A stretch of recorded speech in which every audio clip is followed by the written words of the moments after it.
Attends, le ici, c'est quoi? C'est un monde qui est très, très, très, très, très, très court. Il faut comprendre que Dieu, il est juste. Il a créé un monde de justice. C'est impossible que Dieu fasse un acte qui ne soit pas parfait. Parfait!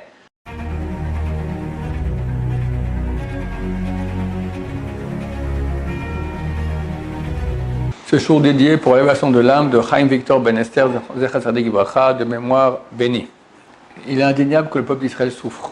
C'est-à-dire que tout le monde souffre beaucoup. Ça fait partie des douleurs d'enfantement du Messie.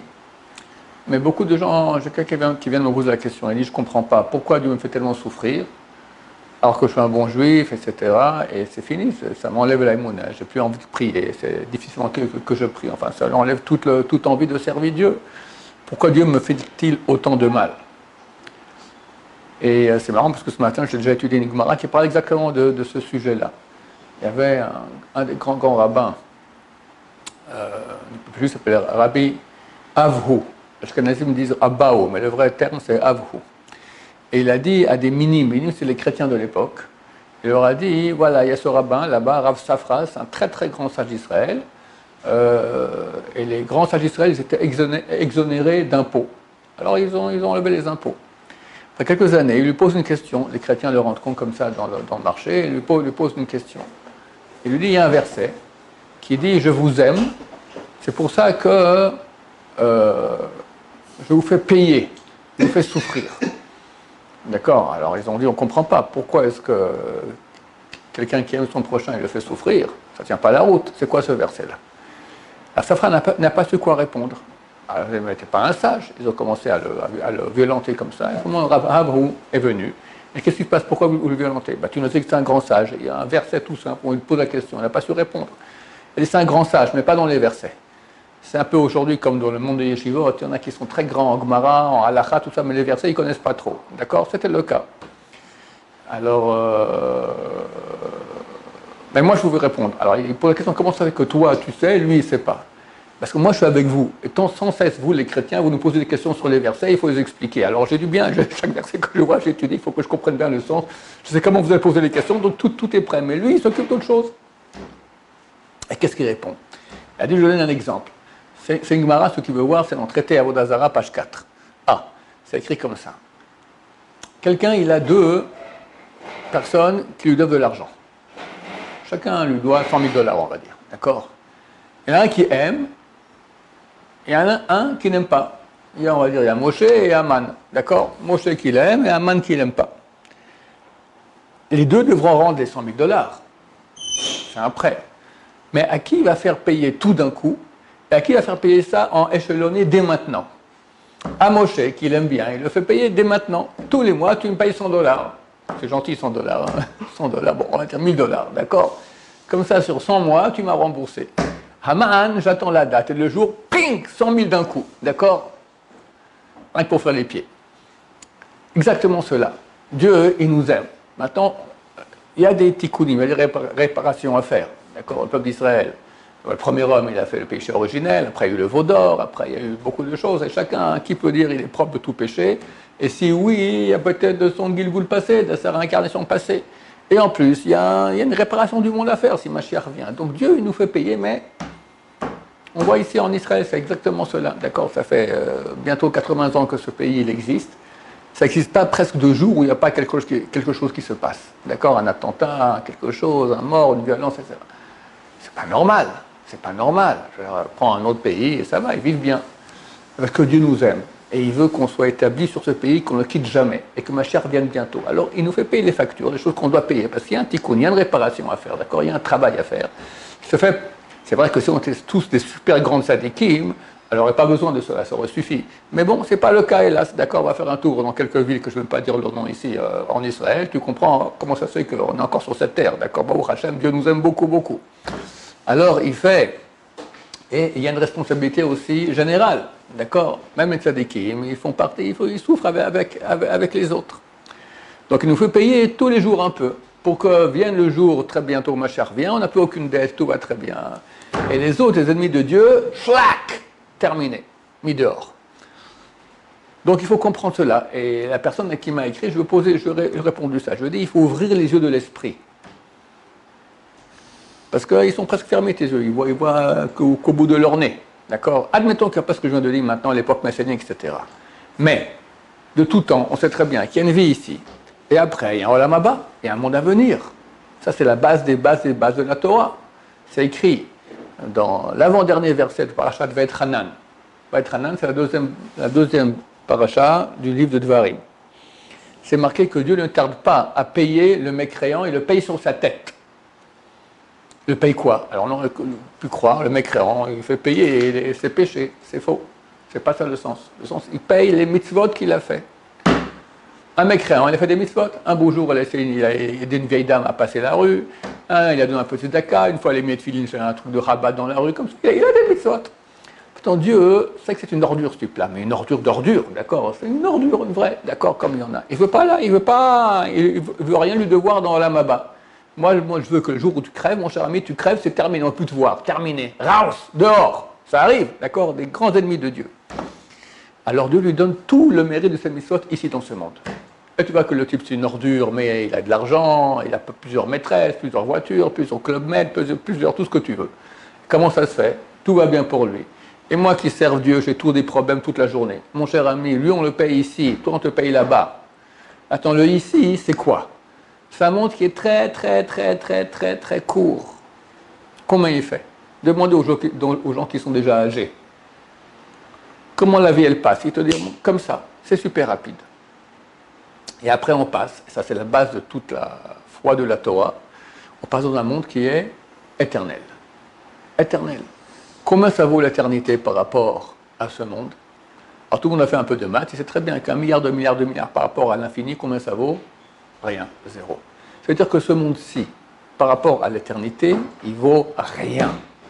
Les mérites que tu reçois, les plaisirs que tu reçois, et les souffrances que tu peux recevoir aussi, si tu es un tzaddik, d'accord, c'est rien par rapport à l'infini. L'infini, il est infini, il ne s'arrête jamais. Ce n'est pas un milliard d'années, c'est pas un milliard de milliards d'années. Jamais ça s'arrête. Et tout là-bas se joue durant la période de temps que tu as à être ici. Alors, qu'est-ce que tu préfères?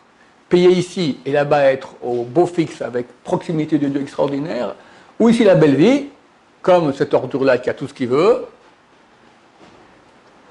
Il y a une Gemara, je ne sais pas si je peux la dire en public, mais c'est une Gemara, il faut savoir qu'elle existe, d'accord? Il y avait un goy qui s'appelait Sheshach. Et je ne vais pas dire la page pour pas que les gens aillent regarder là-bas. C'est dans le traité Avodah Zarah. Celui qui veut, il peut lire toute la Maseret, il arrive à cette Gemara, d'accord? Qui dit que ce Sheshach, Rava lui a envoyé un cadeau. Maintenant, ça ne se fait pas tellement parce que c'était des gens qui étaient des idolâtres. Donc, ils utilisaient cet argent pour faire de l'idolâtrie. Il dit non, je sais que lui, il n'est pas idolâtre. Il amène le cadeau et il se trouve dans un bain avec une odeur de rose, d'accord, un bain de rose chaud comme ça, et des prostituées toutes nues autour de lui, tout autour de lui comme ça. Bon, Rava, il a dû fermer les yeux, pas regarder. Et Sheshach, il dit à Rava, dis-moi, est-ce que vous avez, vous, un mérite pareil, une récompense pareille? Je suis dans mon bain comme ça, des prostituées toutes nues, c'est la belle vie. J'ai dit, il ne faut pas faire lire aux enfants des traités comme ça. C'est pas pour les enfants ce traité. Avodah Zarah, d'accord, c'est pas. Les enfants vont lire ça, ils vont être choqués. Et Rava lui a dit, bien sûr que nous, on a bien plus que cela. Or, la Maba. C'est vrai que les Arabes, quand ils tuent un juif, alors ils ont droit à 70 vierges qui l'attendent là-bas. Ben, c'est un esprit très restreint, d'accord. Nous, on veut beaucoup plus que cela. C'est la proximité de Dieu extraordinaire. Il y aura tout un milliard de fois plus infini, c'est clair. Il a répondu comme ça, Rava. Il lui a dit, toi, avec tout ce que tu as maintenant, mais tu n'es pas tranquille. Il se peut que le roi, il va t'appeler, puis tu as toujours une crainte que peut-être, on va dire aujourd'hui en français, c'est pas que le Macron va nous appeler, mais tu as un redressement fiscal, d'accord? Ça peut arriver à chaque moment, des choses pareilles. Tu as encore une... Alors qu'au Lamaba, on est avec Hachem, on est complètement tranquille. Il dit, moi, le roi, mais jamais il va m'appeler. À ce moment-là, il y a un messager qui vient qui dit, le roi t'attend, lève-toi. Et à ce moment, il a vu que les Juifs avaient raison. Il a dit, celui qui vous regarde mal, qu'il ait son œil qui éclate. Et Rava a dit Amen. Et à ce moment, son œil à lui a éclaté. Il semblerait que ce n'était pas un type qui nous aimait beaucoup. D'accord? Voilà, c'est la fin de l'histoire. En tout cas, on voit exactement c'est ce dont nous sommes en train de parler. Il y a des gens pour qui la réalité, c'est ici. Et après, il n'y a plus rien. Mais nous, ce n'est pas comme ça. Nous, on sait que ce monde-ci, c'est un passage. Donc, quand on dit à la personne, Je vous ai raconté ça un mois, je n'ai pas dit encore. On dit à quelqu'un maintenant, tu as deux options. Ou bien un mois, tu es milliardaire, et après toute ta vie, tu es dans la misère. Ou un mois, tu es dans la misère, après toute ta vie, tu es milliardaire. Qu'est-ce que tu préfères? Chacun dira la deuxième solution. D'accord? C'est exactement ce dont nous sommes en train de parler. Sauf que l'exemple ne correspond pas du tout avec la réalité dont je parle. Parce que la réalité, c'est une vie ici, et après l'infini. Or, une vie ici qui est dans le fini, par rapport à l'infini, combien ça vaut? Zéro! Ce n'est pas un mois par rapport à 120 ans. D'accord? Donc, c'est clair que mieux vaut souffrir ici. Bien que, comme dit la Gemara très Brachot Pal 5, il dit que les souffrances, c'est le plus grand cadeau qu'Hachem puisse nous donner. La meilleure récompense qu'on puisse avoir. Parce que, il faut que j'explique ça, pourquoi les souffrances c'est tellement grand. Même si, il y a des souffrances qui sont pour réparer, même en admettant un type, il n'a rien à réparer. D'accord? Maintenant, Dieu, quand il aime quelqu'un, il veut lui donner. Alors, le type, Dieu voit que ce type, il va vivre 120 ans. Pendant 120 ans, c'est un tzaddik parfait, il fait des mitzvot tous les jours, etc., il étudie la Torah, fait des prières, le chesed, tout ce que tu veux. Mais qu'est-ce qu'il va gagner? Il va gagner sur 120 ans de vie. Maintenant, Dieu veut lui donner plus. Comment on peut faire plus? Le mérite d'une mitzvah, c'est ton investissement. Quelqu'un, deux personnes qui étudient, un pour qui il a une tête dure, le type il est bouché, d'accord? Il fait une page de Gemara. Et l'autre, il a un esprit super rapide. C'est clair que la tête bouchée, il aura beaucoup plus de mérite que le type qui a l'esprit rapide, parce que c'est en fonction de l'effort qui est fait. C'est sur ça qu'il y a le mérite. Il y a la mitzvah elle-même, mais beaucoup c'est sur l'effort. Comme les sages d'Israël l'ont dit, une mitzvah qui est faite avec effort, elle vaut au moins 100 fois plus qu'une mitzvah qui est faite sans effort. Au moins 100 fois, ça peut être 100 000 fois, d'accord? C'est en fonction de l'effort. Attends, Dieu voit que ce type-là, c'est un tzaddik qui fera toute sa vie des mitzvahs. Il lui donne plus. Qu'est-ce qu'il fait? Il lui donne des souffrances. Des souffrances. Tout devient plus dur pour lui. Tout devient plus dur. Mais ça vaut fois 100 000. C'est parce que, pourquoi la souffrance, ça donne plus? Parce que c'est un investissement de toi. Quand Dieu t'a donné une bonne tête maintenant, t'a donné une grande neshama, tu es proche de Dieu de façon naturelle, tu pries à Dieu, tu sens Dieu de façon naturelle, tu étudies bien, tu as tout ce qu'il faut, mais ça c'est Dieu qui t'a donné. Alors tu fais, mais ce que tu fais c'est tout minime, c'est rien. Mais quand tu souffres, qui fait? C'est pas Dieu, c'est toi. Donc c'est vraiment toi qui mérites. Il faut comprendre que Dieu il est juste, il a créé un monde de justice. Il ne voulait pas nous donner gratuitement, il aurait pu nous laisser tous au paradis, allez vas-y kiffe, c'est ce qu'il y avait. Mais il ne voulait pas ça. Pour ça, c'est écrit qu'il a créé auparavant, il a créé 26 mondes de justice. Et ces mondes n'ont pas tenu, parce que vous ne pouvez pas tenir avec la justice. C'est pour ça qu'on voit au début de la Torah, c'est marqué Bereshit bara Elohim. Au début, Elohim a créé. Elohim, c'est le nom de Dieu de la justice. Et après, plus tard dans le texte, on voit que c'est marqué Biyom bro Hashem Elohim, le jour où a créé Hashem Elohim le ciel et la terre. C'est quoi Hashem Elohim? Hashem, c'est le nom de la miséricorde. Dieu a associé la miséricorde à la justice. Comme ça, le monde, il est viable. Sinon, on n'aurait pas tenu le coup. Il n'y avait que la justice. Alors, pourquoi tu as créé auparavant 26 mondes que de justice? Pour nous dire, il y a beaucoup de raisons sûrement plus profondes, mais pour nous dire, moi, ce que je veux, c'est la justice. Parce que c'est ça le vrai amour de Dieu. Quand il va me donner, quand j'ai droit. Si je n'ai pas droit et Dieu me donne gratuitement, c'est pas à moi. C'est pas à moi. La justice va dire, mais c'est pas à toi, tu ne mérites pas. Elle a raison, la justice. Moi, je veux mériter par la justice. C'est ça le grand cadeau que Dieu veut me donner. Maintenant, c'est en fonction de l'effort que je vais faire. Et effort, au bout d'un moment, ça s'appelle souffrance. Quand c'est beaucoup d'efforts, ça s'appelle de souffrance. C'est en fonction de ça que je peux dire à la justice, j'ai droit, j'investis, j'ai donné, t'as rien à dire. D'après la justice, j'ai droit.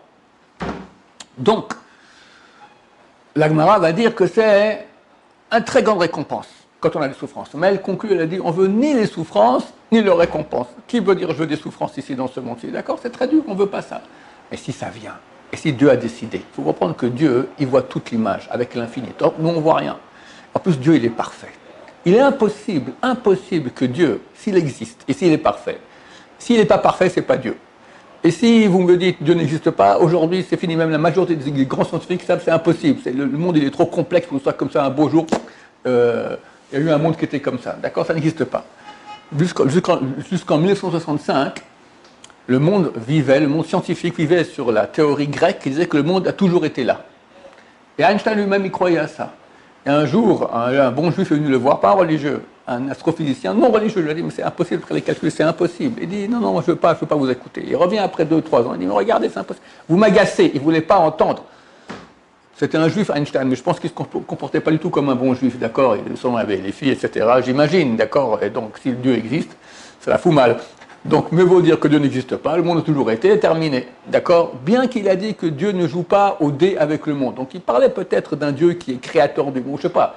Je ne sais pas comment il a dans sa théorie, mais en tout cas, ça ne le concernait pas en ce qui concernait la pratique et sa vie de mœurs. D'accord? En 1965, deux employés de la compagnie de téléphone Bell, Penzias et Wilson, sont en train de mettre leur antenne pour recevoir le message téléphonique et il y a un bruit qui dérange. Ils ne comprennent pas. Tous les côtés qui émettent leur antenne, il y a ce bruit qui vient. Ils font des recherches, ils ont compris c'est l'onde de choc du Big Bang. D'accord? Quand je fais boum comme ça, je dis boum, alors l'onde, la voix, elle part. Si c'est par rapport à un précipice, ça fait des échos, etc. Maintenant, le choc du Big Bang aussi, ça fait un grand boom qui se balade encore dans le monde. Et eux, ils entendaient le boom du Big Bang. On des études, ils ont reçu le prix Nobel de sciences. Le Big Bang a effectivement eu lieu. C'est qu'en 1965. J'étais né déjà, là. Je ne suis pas si vieux que ça, hein. Je suis né en 1960. Jusqu'à ce que j'ai 5 ans, les gens ne savaient même pas qu'il y avait le Big Bang. Et maintenant, toute la science a complètement tourné, tout le monde sait qu'il y a eu Big Bang. Ok, alors Big Bang, mon cher ami, il n'y avait pas de coup, il y a eu. Qu'est-ce qui s'est passé? Comme ça. Et ça fait un monde tellement sophistiqué, tellement extraordinaire, tellement réglé, c'est génial. Tu as remarqué que tu as les narines qui sont en bas et pas à l'envers? Pourquoi? Parce que tu vas dans la rue quand il pleut. Il faut mettre un parapluie sur les narines. Alors les gens disent non, c'est la sélection naturelle. Au début, on avait le nez à l'envers, ça n'allait pas, ils sont morts. Mais ça allait. Pour tout comme ça, tout est tellement sophistiqué, c'est évident. Le Rav Steinman, il a écrit un livre qui s'appelle Ayat al-Shahrab, il dit les gens qui n'ont pas les yeux sur lesquels on n'a pas mis des plaques comme ça de boue, d'accord, ils ne voient rien, voient Dieu, on voit Dieu, c'est tellement évident que Dieu existe. Donc Dieu existe. Et s'il existe, forcément, il est parfait. S'il est parfait, et quelqu'un souffre, est-ce que ça se peut que Dieu s'est trompé? Ou il a fait le bien pas le plus total? Si Dieu il fait un acte qui est presque parfait, on va dire parfait c'est 1 milliard, il fait 1 milliard moins 1 milliardième. C'est Dieu, c'est plus Dieu. C'est impossible que Dieu fasse un acte qui ne soit pas parfait. Parfait! Donc, de quoi tu te plains? De quoi tu te plains? Comprends que tu n'as pas vu qui t'étais avant. Tu ne vois pas qu'est-ce qu'il y aura après. On voit une image qui est tellement petite de la réalité. Comment on peut juger de cela? Une fois, il y avait un grand rabbin au Moyen-Âge, et c'était deux grands sages d'Israël. Ils ont dit, écoute, le premier qui part, qui meurt de ce monde, d'accord, il revient à l'autre en rêve pour expliquer des questions qu'on ne comprend pas. Pourquoi la souffrance, pourquoi ci, pourquoi ça. On veut des réponses. Le premier est parti, et ils ont juré l'un à l'autre qui reviendrait. Il dit, c'était très dur pour moi de revenir, de parler, mais vu que j'ai juré, donc on m'a autorisé. Je suis venu te dire, écoute, quand on arrive là-bas, on n'a plus aucune question. Terminé, voilà. Quand on verra la réalité de Dieu, il y a encore des questions, on verra que c'est parfait, parfait. Donc il faut travailler sa émouna, sa foi en Dieu, comprendre qu'il y a des preuves que Dieu existe, savoir que la Torah elle est vraie. Regarde quel peuple extraordinaire nous sommes après 2000 ans d'exil, 2500 ans, on revient en terre d'Israël, les prophéties qui sont écrites se réalisent. On reviendra en terre d'Israël, la terre qui était aride va donner ses fruits, vous foisonnerez, vous serez beaucoup, il y aura un retour à la Torah, tout se réalise. Alors, tu as encore des questions que Dieu existe. Donc si Dieu existe, forcément Dieu il est parfait, ne peut pas être parfait, sinon ce n'est pas Dieu. Donc comprends que tu comprends pas, c'est pas grave, d'accord? Tu n'es pas Dieu. Et un disait, je me suis créé et le Nil m'appartient. C'était Pharaon, je me suis créé, pauvre type, d'accord? Mais tu n'es pas un Pharaon. Tu es un juif qui doit comprendre que tu ne veux pas tout comprendre. Tu peux comprendre que tu ne comprends pas tout. Alors tu discutes avec Dieu. Il y en a qui mettent Dieu sur le banc des accusés. Non, mais ça ne va pas, mon vieux. Et Dieu te donne, à même moment, il te donne la vie, le bonheur, tu peux respirer. Il devait te faire quick sur place. Tu le mets sur le banc des accusés. Bon, heureusement qu'il est bon.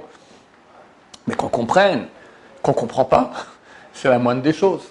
Voilà, cela explique beaucoup des souffrances. Et très bientôt, Be'erat Hashem, c'est fini. On aura tout payé et on aura une très grande Géoula, Barachamim, Amen ve Amen.